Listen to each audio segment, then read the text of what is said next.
Hi Flosstube, it's me, Jen, the Backcountry Stitcher, and it has been almost 2 months since I last filmed a Flosstube, so I'm really sorry I've been absent for so long. I actually have had a lot of reasons for being absent, and all good ones. So the biggest reason being, if you watched my last video, you know that my husband and I took a trip. We went away for 3 weeks. We lived out of our truck and we went to 5 national parks and drove down the Pacific Coast Highway for a few days in Washington and Oregon. And we had just the most amazing time. It was about as perfect of a vacation for us as we could get. Really just wonderful. And I'll talk more about that at the end of my video. So we're going to get to the stitching first. I'm going to show you my stitching. I'm going to show you my arches project, which I had FFO'd, and I have another finish, and then I think 4 other whips to show you. And I have made quite a bit of progress because it has been so long, but I was gone, keep in mind, for 3 weeks, and I did not get any, well, I got a little bit of stitching done. So I guess I have another FFO, which I didn't bring up here with me because I forgot. And so when we get to that point, I will pause. So actually, let me just go get it right now, because otherwise I'm going to get into this video and I'm going to forget. So hang on. Okay. Sorry for the brief interruption. I did get my other whip. It's really pathetic, but I did get some stitching done while I was camping. So anyway, let's get started. Oh, and then at the end of the video, if you want to hang out after the stitching stuff is done, I'm going to talk a little bit about a national park, and also it's going to kind of lead into my talking about my vacation, because I'm going to go through the national parks that we went to, and I'm going to start with North Cascades today. So hang out for that if you feel like it. All right, so let me show you my FFO to start. I am going to turn my ring light off and show you guys. So this is arches. This is a pattern by the cross, or you know what, I'll insert it. I totally forgot the name of the pattern, but it's on Etsy. So I'll insert below right here who that is. It's a great pattern. The designer has multiple other national parks. Not all of them. I mean, there's like 62, 65. They just added some more. So not all of them, but quite a few. And I got this finished. I matted it, and I got this really cool frame here. This is like, it's this nice wood frame with like just a little bit of wearing to it. It's just not perfect, which of course you want for a rustic piece like this, or at least I wanted for a rustic piece like this. But I think it came out beautiful. I was a little hesitant about the beveled edge here on the mat as far as being able to see the white, but I actually think it works for this piece. I usually don't like to do it, but I did for some reason on this one, and I think it came out really nice. So I am very happy with this. I got this framed at my LNS. It's the only place I will get my pieces framed. It's Craft Center of Fine Stitchery here in Salt Lake. And yeah, I think they did an amazing job. They always do an amazing job. Like all of my FFOs, all of the ones I've had professionally framed have been through them, and I will go nowhere else. So I think they did a great job. But yeah, it's arches. It's hanging up in our kitchen right now. I don't know. What do you guys think about it here in the back? I don't know. I think we're going to keep it in the kitchen. I like it there. So yeah, so there is arches. All right. And then I have another finish. I got back from my vacation, and I hadn't stitched much for 3 weeks. And even before that, I was preparing for this trip. It was a huge thing. So I didn't stitch as much as I normally would. But when I got home, there was like a day or two where I didn't stitch. I think I was just exhausted. I mean, I was 3 weeks living out of truck will suck the living life out of you. But then I got the stitchy bug back, and I was all of a sudden like, I need a finish. Like, now. So I finished my Barbara Anna, which is Dreaming Miss Claus, and she came out so cute and beautiful. Here she is. There we go. Okay, I'm gonna put it like that. So I totally loved stitching this. And I love the outcome. I mean, and it's showing up so much better on camera, which I'm surprised about, than it does in real life. That's interesting. Oh, I forgot to turn, let me see if maybe it's the light. No. Yeah, it shows up much better on camera than it does in real life. You can see the sparkly. This is all of these stars are Krennic, which I have found I don't mind stitching with Krennic so much. I used probably too long. These were kind of longer pieces I was working with, and I was just on the verge of it being a problem with how long they were. But I mean, it's definitely harder to work with, obviously, than regular silk or cotton thread, but I just don't mind it very much. I don't know why. I haven't used the beeswax or anything with it. I just use it as is. And so, I don't know. A lot of people complain about Krennic, and I totally get it. It's different, and you do have to handle it differently. But I don't know. I was scared of it, but I'm not. I think that's part of what it is. I was super scared of it. I thought it was going to be the worst thing in the world, but it wasn't. So that was good. So yeah, so that's Dreaming Miss Claus. It's Barbara Anna. And look what I did here, guys. I cut it. Look at how not straight that, it doesn't matter because once it's framed, it's gonna, it doesn't matter, but I should not be allowed to use scissors. Oh, goodness. All right. And I should have inserted a picture of where it was the last time you guys saw it. So, yeah. And I forgot to take these out of the bags, which is actually probably for the best because I make a mess. So my next one, and this one people seem to really love, is Cathedral Woods Goddess by Mirabilia, Nora Corbett. And oh God, guys, this is gorgeous. Gorgeous. So okay, let me explain to you the picture situation. So I forgot to take pictures. I forgot to take pictures the last time after I filmed. And so I was able to get screenshots. So I'm going to insert the screenshot of where this was before. But here she is today.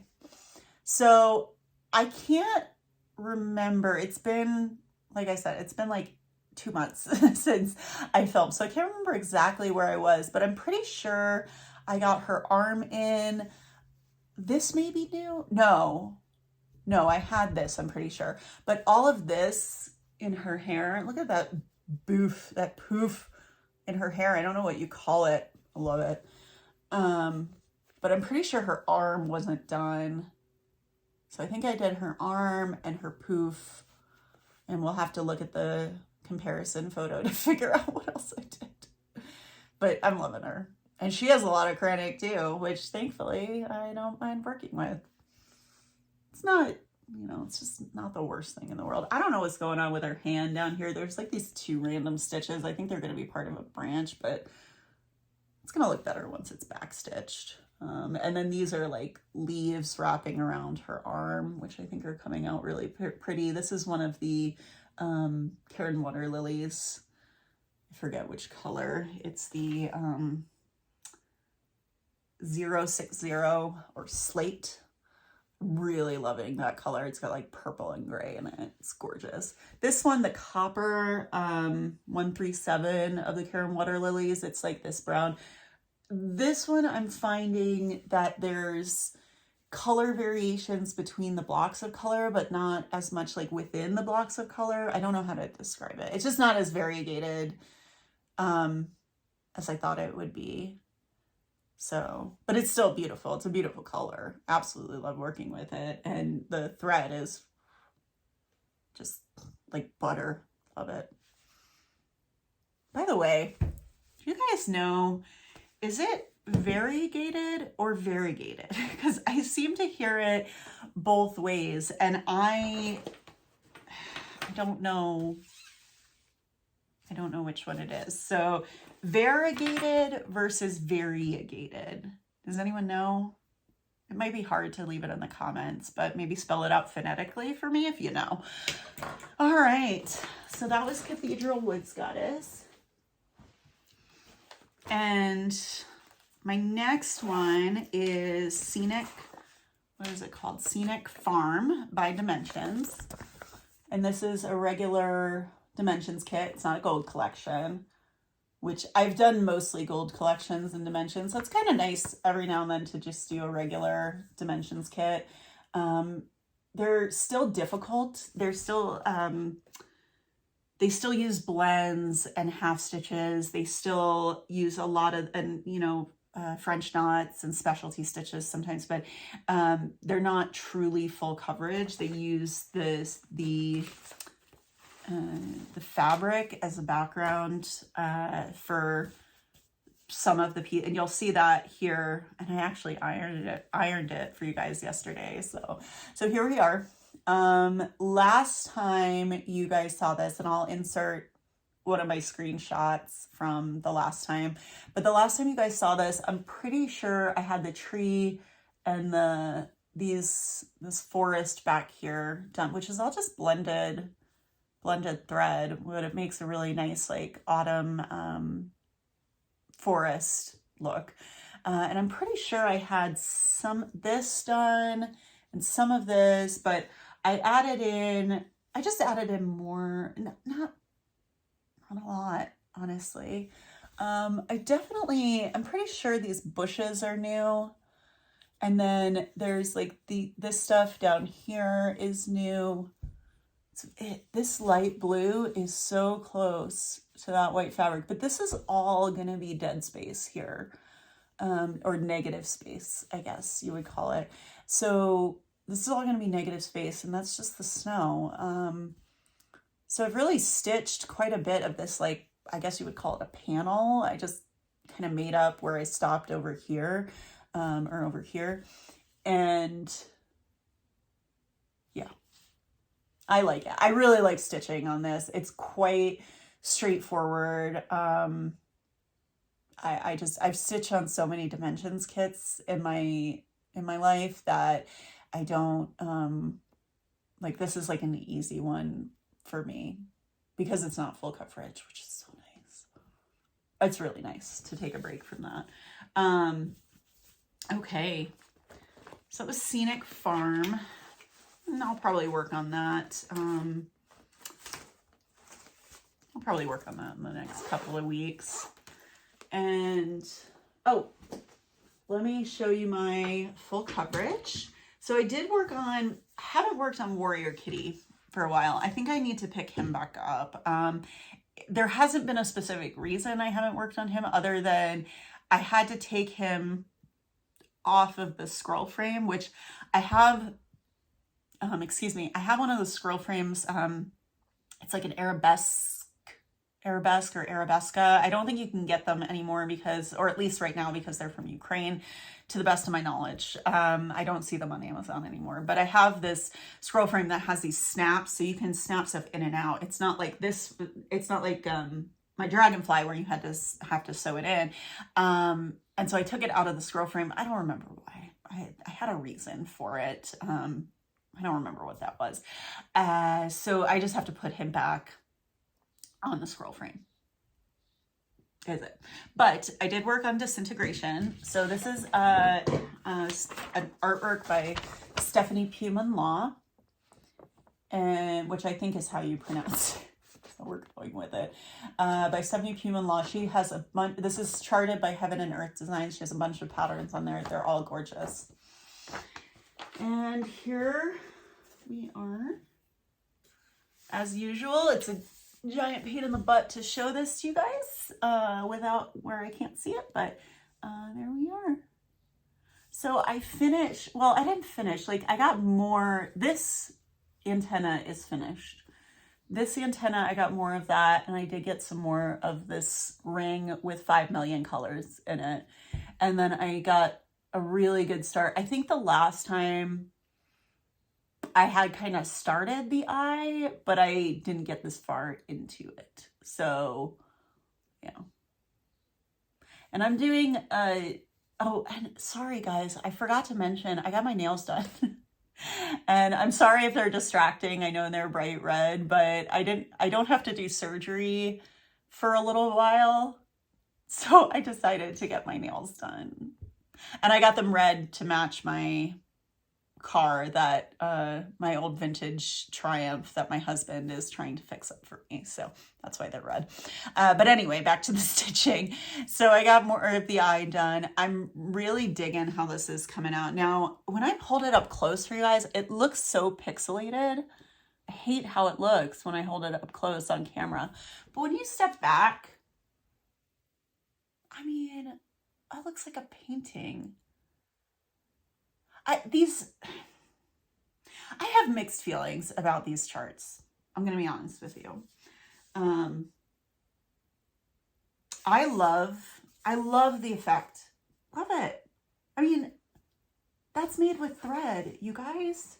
That's incredible. It's incredible. But they're so time consuming. And I'm not complaining about it. Let me be clear about that. I love working on it.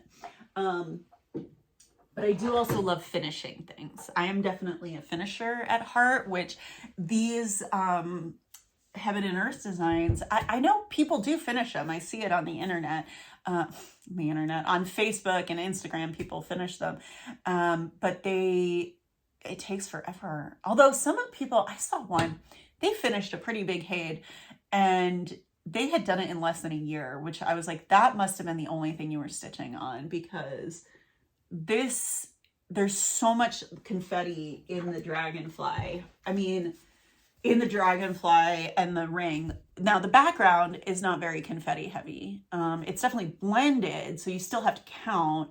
But like this, what's going on with that ring, you guys? There's 5 million colors in that thing. 5 million. And then these antennas too, there's just a ton of colors in them to make that realistic effect. It's gorgeous though. Can't deny that. All right. So my next whip is my Raccoon. And this was another one. I was like, I just got a bug up my butt about it and was like, I need to make some progress on this sucker. So this is Cottage Garden Samplings. It is from a Year in the Woods series, which everyone I think knows about. It's amazing. And this is the number 4 in the series. And I am stitching this on, I forgot to mention, the fabric I've been stitching on. So I'll just tell you, Dreaming Miss Claus was stitched on 32 count linen in the color Lock by Picture This Plus. The Cathedral Woods Goddess is being stitched on 32 count Lugana in the color Heritage by Picture This Plus. And all the other ones are just on white Ada. So this is the Raccoon, and he is being stitched on the color Meadows by Be Stitch Me. It's 32 count Lugana, which I think you guys are probably noticing I have a favorite count. And here, and it's part of the bundle, the Woodland Bundle collection by Be Stitch Me. So here's my Raccoon. I got so much progress on him. This is just in the last 2 days, this progress. So I think last time I had the whole tail done, and I had like a little bit of this leg here, like just the dark outline of it right here. And so as you can see, I have stitched up pretty much all of his body. I just have his face and his front two hands or paws, claws to do. And I did add this flower here. I could finally add the final big flower. There's a few little flowers in here, like really little. I don't know if you'll be able to see them, but my camera's trying to focus and it's really having difficulties. Anyway, you can see it. There's a bunch of these little tiny ones, kind of similar to the snowflakes and the fox. So they're a little bit annoying to do, a little fiddly, but not too bad. So anyway, got a ton of work done on this. This should be finished in the next month. Should be. I don't know. And now I'm having this conundrum because I'm thinking about stitching all of them. They're really not bad to stitch. They're quite simple patterns. I'm thinking about stitching all of them. And I actually, because I got the woodland bundle, I have fabric for all of them. But the winter ones, so the fox, I did on 32 count linen. It was a color by Picture This Plus. I'd have to go back and look. But now my question is if I do the other winter ones, do I do it on that same linen, which I think is the answer, is to do it on that same linen, or do I do it on the fabric I have for the woodland bundle, which I love, but I also love consistency. It would bother me quite a bit, I think. So the other option would be to use the other fabric that was kind of designed for this, and restitch it, which is an option, I guess. Or I just see if I can find more of that fabric that I used, and it just won't I don't think you'll be able to tell, or at least most people won't be able to tell they're different types of fabrics. I think a stitcher would be able to tell, but I think people coming to my house wouldn't. So I think that's what I'm going to do. I think I'm going to try and find more of that fabric by Picture This Plus. And I stitched the winter ones on that. I like stitching on the Lugana better, but I really don't mind stitching on the linen either. So I think that's what I'm going to do. Thoughts? If you guys have any thoughts, let me know. And then my last whip. So I'm going to put a picture in of me stitching at the campsite. Because it happened very rarely on this trip. We were exhausted. We did hikes. If we weren't doing long driving, we were hiking every single day. There were some days where we were doing 2 or 3 hikes in a day. Now those were short hikes. I think the longest hike we did in a day was in North Cascades, and that was like a 7-hour hike. So we were exhausted. So I didn't get much stitching done. So what I did was I brought this Prairie Scooler, and it's called Prairie Lodge, with me because it's super simple. They're little, easy to travel with. And I started working on the deer. Now, let me explain to you what I did. So before we left on this trip, we went on a one-night camping trip with a friend of ours just to make sure that we had everything we needed, see what we forgot and all of that. And so my husband and his friend could go four-wheeling too. So while they were four-wheeling, I had like 2 hours at the campsite to do nothing. So I had brought this stitching with me. So part of this is from those 2 hours before our trip. And so, yeah, so here's what I'm working on, the deer, and here's where I'm at. And again, excuse the hoop marks. I know I'm not supposed to, but I left the hoop on like while we were traveling. It was just easier to pull it out that way. So like this part I did during those 2 hours before our trip, which means all I got done on our trip was these 2 legs and the little front part of his chest. There's 9 of these. 9 of them. These are never going to get done. These are going to be just camping and travel stitching. So the likelihood of these getting done anytime soon is pretty low.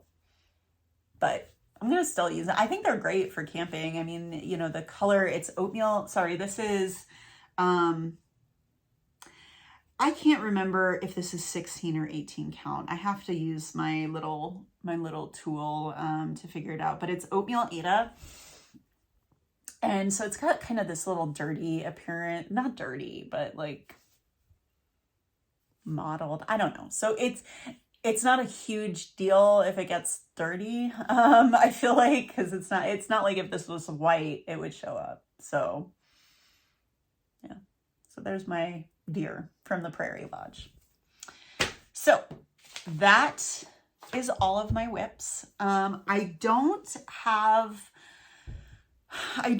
haul. I went on kind of a spending hiatus with the stitching stuff for well, okay. I went on kind of a stitching hiatus for the last like 2-3 months or so, 2 months really. And so I didn't buy anything. So I don't have any haul. Now, what did I do when I got back and my stitchy bug went crazy again? I bought a whole bunch of stuff. It's not here. I ordered it from 123 Stitch and it should be here next week. So I'll have that stuff to show you next time. I'll be honest with you, I don't remember what I ordered. I remember some of it, but I don't remember all of it. Lots of stuff to kit up projects too. So anyway, so that is all the stitchy stuff. So if you're here for the stitching, it was good to see you. Thank you so much for hanging out with me, and I will see you next time. If you are interested in some more talking, then you can hang out, because we are going to talk about North Cascades National Park. Let me just take a sip of water really quick. I got this foldable, it's like a collapsible water bottle to try from all the travel. I do have some traveling coming up this fall, and I'm not sure how I feel about it. So anyway, so I earned the backcountry part of my name this trip. We did several backcountry backpacking trips, one of which was at North Cascades. So we're going to talk about North Cascades National Park. It was established as a national park, and let me be clear about this situation here. This is going to be my interpretation of these national parks. I am not an expert. I love the national parks, but as far as nitty gritty details and facts like numbers and dates and things like that, I am not an expert on, but I can at least tell you about my experiences at these parks. So North Cascades National Park, it is in northern Washington. It is east of Seattle. It's about a 3-hour drive from Seattle, 3 to 3.5, maybe 4. It's a long drive to Seattle. 3 hours, I think it took us. It's in the middle of nowhere, and it has been called the American Alps because let me tell you about the mountains. So I'm going to move over a little bit because I'm going to try and insert pictures of my trip and insert photos of where we went. So it is stunning. The mountains live up to their name of the American Alps, and that was kind of how the whole area was promoted to try and get tourism there in the early 1900s, which was that it was the American Alps, and so people would come and visit. Interestingly, though, unlike other national parks, we didn't end up with major lodges and major hotels there. It's a very sparse national park. I will tell you, there were more people there than I thought there would be, because it's hard to get into, or hard to get to, unless you live in northern Washington, like in Seattle. Seattle, you could do it, but we took 2.5 days to get there from Salt Lake City.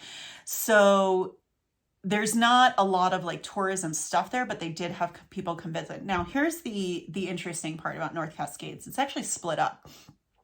There's a north part, and then there's a south part. And then in the middle and kind of running up the side is what's called Ross Lake National Rec Area. There's actually another national rec area. I think it's Lake Chelan. No, I forget the name of it, guys. See, I told you I'm not an expert. There's a lake, national rec area below the park too, south of the south part of the national park.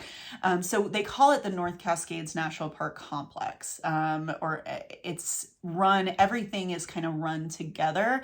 But as far as the designations goes, they're different because they come with different protections. And the reason is that there's a river that runs through the Cascades, and it runs through what would eventually become the north and south part of the national park.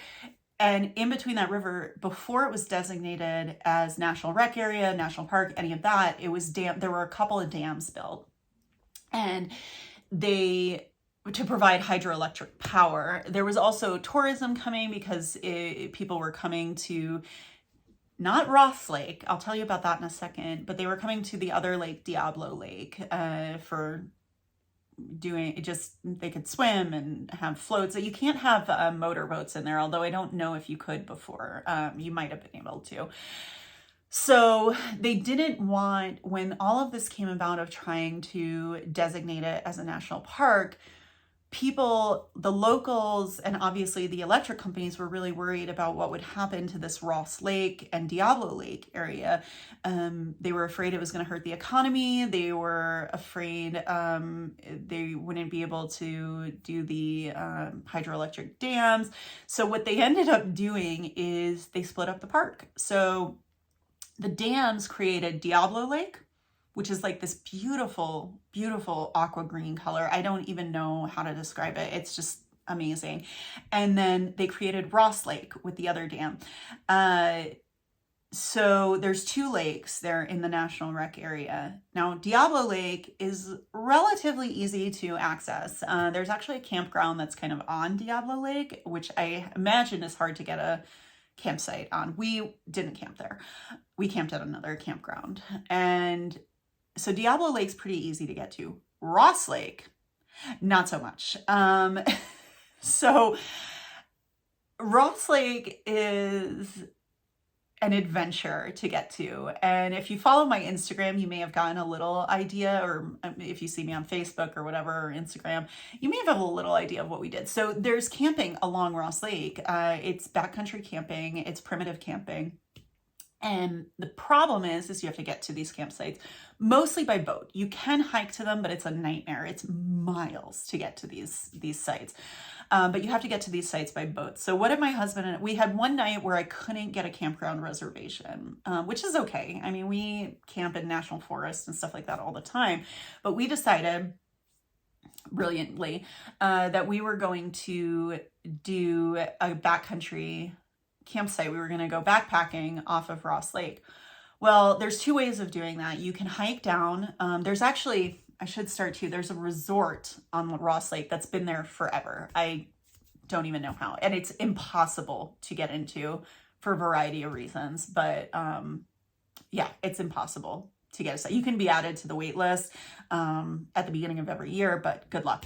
And I prefer the backcountry sites anyway. So you can hike down to it. It's a 2-mile hike and it's pretty much straight down. So when you come back up, it's straight back up, which my husband had actually, he's been at this park before and he had done before and he did not want to do that again.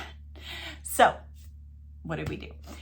We went to the Diablo Lake, which is the lake below Ross Lake, and we got on a ferry, which took us to the dam between Diablo and Ross Lake.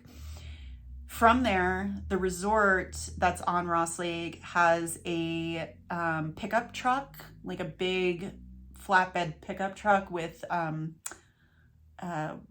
walls, but like fencing. I forget what they're called, panels on the side. And we took the ferry to the other dam. The resort comes and picks you up on the dam, or at the dam with these trucks. You ride these trucks with all of your stuff, and you're riding with people staying at the resort too, who bring like everything with them. So you've got like bins of food and drinks and clothing. Like there's nothing at this resort. There's no food, nothing. It's just these cabins. It's just these cabins that actually float on the water. So they're really cool. But anyway, so you take this truck and then you have to take another boat, like a little tiny speedboat, from where the truck drops you off across the lake. It's not a long trip. It literally takes less than a minute, but you have to take this boat across to the resort. Once you get to the resort, they have a bunch of boats that you can rent. And we were lucky. We called the day before, or we got a call the day before that they had a boat for us, thankfully. It was a whole thing. And you take the boat, and then you take that boat. It's like this little wooden boat that you take across the lake to your campsite. And we got a campsite about 15 miles up, which took us about 2 hours, with stopping at this side canyon, which I'll show you a picture here. There's this, it's called Devil's Canyon, I think. I'll put that what it was down here. It's gorgeous. I'm convinced there's a unicorn living there. We did see a bear there. It was the first bear I've ever seen. It was a little black bear. But it's stunning. So we stopped there, and then we went to our campsite. And remember, we're riding 15 miles in this little boat. So that was fun. So we stayed there. We went for a hike. We wanted to hike into the national park, but we didn't make it because it was just too far to go. And we did another hike where we did get into the national park. But with this boat, we backpacked, we stayed the night, we did a hike. It was gorgeous, had a fantastic time. And then we had to go back. And riding the boat back, you guys, it was windy, it was cold, just the weather was not, it was not pleasant. And so it was a long ride back, but we made it, made it no problem. And then of course you have to take the boat from the resort across to the truck, to the ferry, to where you picked it up before. So it's a long process. It's not a lot of hiking, but I still call it backpacking because it was trucking our stuff everywhere. So that's the deal on the lakes there. Now, there's so much hiking in this park, and I cannot recommend hiking in this park enough. If you go to this park, you really need to hike it to get a good feel. Now, you don't have to hike far, but I feel like that's what gives you the best feeling of this park. It was a park meant to be hiked. I feel like, I don't know if that makes sense. But we did the Maple Loop Pass, which is about 7 miles, maybe a little over 7 miles, I think 7.2 or something like that. And it's a loop, and it takes you up to this pass called, obviously, Maple Pass. And the views from there, to show you some pictures here, are just stunning. Absolutely amazing.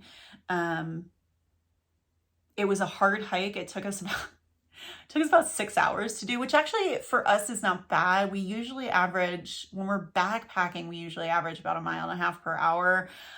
So we did do that a little bit faster, but it was a tough hike. I can't remember how much elevation it was, so I'll put that down there, but it was steep in some parts. And if you decide to do this hike, my recommendation, there's 2 ways you can go. You can go counterclockwise, which is less steep on the uphill, but it's more steep on the downhill, which is hard for some people because of their knees.